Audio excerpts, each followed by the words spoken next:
नमस्कार, फाइटर समाचार में आपका स्वागत है। पेश आज 24 दिसंबर सुबह 6 बजे राजस्थान की खास खबरें। राजस्थान कर्मचारी चयन बोर्ड की ओर से सूचना सहायक परीक्षा की तिथि और केंद्रीय माध्यमिक शिक्षा बोर्ड की ओर से होने वाली सेंट्रल टीचर एलिजिबिलिटी टेस्ट की परीक्षा तिथि आपस में टकरा रही हैं। दोनों परीक्षाएं अगले साल 21 जनवरी को हैं। वही बड़ी संख्या में ऐसे अभ्यर्थी हैं जिन्होंने दोनों परीक्षाओं के लिए आवेदन किया है। अब ऐसे अभ्यर्थियों के सामने एक परीक्षा से वंचित होने का संकट खड़ा हो गया है। ऐसे में उन्होंने चयन बोर्ड से सूचना सहायक भर्ती परीक्षा की तिथि में बदलाव की मांग उठाई है। उन्होंने कहा कि सरकार चयन बोर्ड को निर्देशित करे कि सूचना सहायक भर्ती परीक्षा की तिथि में बदलाव कर बेरोजगारों को राहत दी जाए। मामले के अनुसार सीटेट परीक्षा में देश भर से करीब 30 लाख परीक्षार्थी बैठ सकते हैं। राजस्थान में सीटेट देने वाले अभ्यर्थियों में से करीब 10,000 अभ्यर्थियों के पास सूचना सहायक भर्ती की भी योग्यता है। उन्होंने सूचना सहायक भर्ती के लिए भी आवेदन किया है।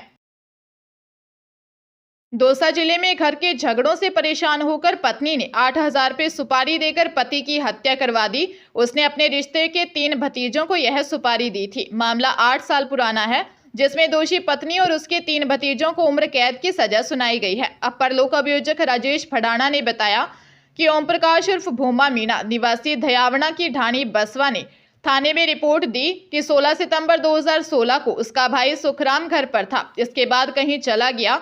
इस दौरान भाई का लड़का पेट्रोल लेने गया था, जिसे रास्ते में नाले के एनीकट के पास भाई सुखराम का शव मिला। मामले में अज्ञात लोगों के खिलाफ हत्या का मामला दर्ज करवाया था। पुलिस ने जांच कर मृतक सुखराम की पत्नी रसाल देवी एवं रिश्ते में भतीजे लगने वाले अजय उर्फ अजीत मीना, आशीष मीना, अमित कुमार मीना निवासी धनपाल की ढाणी गुल्लाना के खिलाफ हत्या का अपराध प्रमाणित कर अदालत में आरोप पत्र दाखिल किया। राजस्थान में विधायक भजनलाल शर्मा के मुख्यमंत्री बनने के बाद सोशल मीडिया पर उनके नाम से फर्जी अकाउंट की बाढ़ सी आ गई। सोशल मीडिया के हर प्लेटफॉर्म पर मुख्यमंत्री भजनलाल के नाम से अकाउंट बन गए। अब राजस्थान पुलिस की साइबर विंग फर्जी अकाउंट का पता कर उन्हें बंद करवा रही है। पुलिस ने बताया कि सोशल मीडिया पर बने फर्जी अकाउंट के जरिए लोगों को गुमराह किया जा रहा है। हालांकि पुलिस ने बड़ी संख्या में मुख्यमंत्री के नाम से बने फर्जी अकाउंट बंद करवाए हैं। सोशल मीडिया पर उप मुख्यमंत्री व अन्य विधायकों के नाम से भी फर्जी अकाउंट बने हुए हैं। पुलिस ने आशंका जताई कि फर्जी अकाउंट के जरिए नेताओं की छवि धूमिल करने का प्रयास भी किया जा सकता है। साइबर विंग की सोशल मीडिया सेल ऐसे फर्जी अकाउंट पर लगातार नजर रख रही है।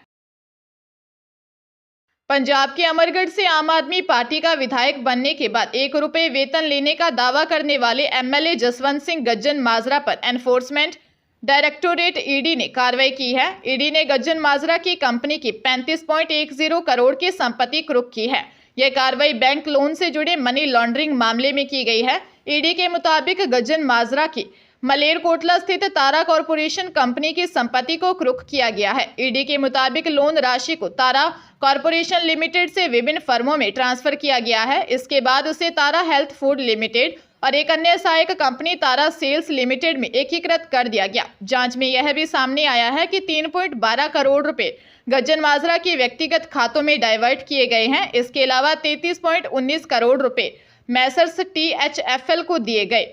विधायक गज्जन माजरा को मामले में नवंबर माह में ईडी ने गिरफ्तार किया था। जोधपुर मंडौर थाने का हिस्ट्री शीटर गैंगस्टर लॉरेंस का गुर्गा पवन सोलंकी को पुलिस ने 1 साल के लिए राजपाशा में निरुद्ध किया है। इस पर 18 गंभीर मुकदमे हैं। पुलिस इसे 22 नवंबर को उदयपुर से गिरफ्तार करके लाई थी। अब 1 साल तक यह जेल से बाहर नहीं आ सकता है। रंगदारी, फायरिंग कर डराना धमकाना, अवैध हथियार सप्लाई सहित कई मामलों में हिस्ट्री शीटर पवन सोलंकी लिप्त है।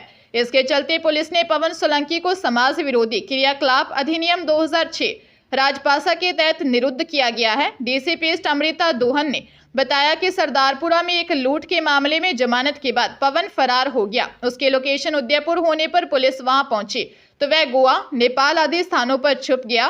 फिर से उदयपुर में होने की जानकारी मिली, तब 22 नवंबर को इसे गिरफ्तार किया गया। गिरफ्तारी के बाद राजपाशा की कार्रवाई की गई।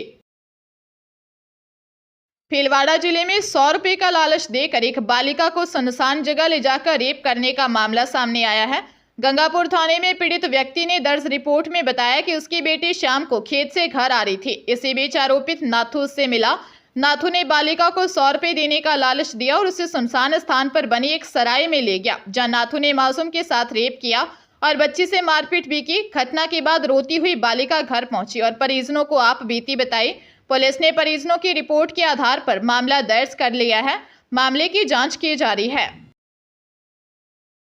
पंजाब कांग्रेस में लोकसभा चुनाव से करीब 6 महीने पहले घमासान मच गया है। विपक्षी दलों से भिड़ने की बजाय कांग्रेसियों की लड़ाई आपस में ही शुरू हो गई है। इसकी शुरुआत पंजाब कांग्रेस के पूर्व प्रधान नवजोत सिद्धू की बठिंडा रैली से हुई, जिसमें पहले कांग्रेस विधायक दल नेता प्रताप सिंह बाजवा ने सिद्धू को नसीहत दे डाली, जिसके बाद सिद्धू और पंजाब कांग्रेस संगठन का खेमा आमने सामने हो गया। जगरांव रैली में पंजाब कांग्रेस प्रधान अमरिंदर सिंह राजा वड़िंग और वर्किंग प्रधान भारत भूषण आशु ने खुले मंच से एक दूसरे पर तंज कस डाले। नवजोत सिद्धू ने बठिंडा के महराज में रैली की। इसी दिन शाम को प्रताप बाजवा लुधियाना के खन्ना पहुंचे। उन्होंने सिद्धू को 2 टुक नसीहत देते हुए कहा, वह अपना अलग अखाड़ा न लगाएं, सिद्धू पार्टी के साथ चलें। सिद्धू ने भी पलटवार किया। जयनारायण व्यास विश्वविद्यालय में पीएचडी व एमफिल प्रवेश परीक्षा के नियमों के घालमेल के बीच अब फिर नए पेच उलझते दिख रहे हैं। एक तरफ बिजनेस एडमिनिस्ट्रेशन विभाग में एमबीए योग्यताधारियों को नियमों से परे जाकर प्रवेश दे दिया, वही विभाग में एमपीईटी के अंकों की बजाय इंटरव्यू के आधार ही चहेतों के लिए वरीयता सूची में अव्वल होने के बावजूद अभ्यर्थियों को फेल तक करने का कारनामा कर दिया गया। अब विभाग पर्दा डालने में जुटा है। खास बात यह है कि विवि प्रशासन ने एमपीईटी के चहेतों के लिए ऑर्डिनेंस को पूरी तरह से नकार दिया। एमपीईटी ऑर्डिनेंस में कहीं भी एमपीईटी के न्यूनतम 50% उत्तीर्णांक में एससी, एसटी, ओबीसी और पीएच को कोई रियायत का उल्लेख नहीं किया गया था। विवि प्रशासन ने एमपीईटी के न्यूनतम उत्तीर्णांक में एससी, एसटी, ओबीसी व पीएच को 5% की रियायत दे दी। सूत्रों की माने तो कई विभागों में चहेतों को प्रवेश के लिए न्यूनतम उत्तीर्णांक में रियायत दे दी गई। जालंधर में नूर महल के पास एक व्यक्ति पर 2 लोगों ने गोलियां चला दी, जिसमें वह बाल बाल बच गया। व्यक्ति अपने बेटे को छोड़कर घर लौट रहा था।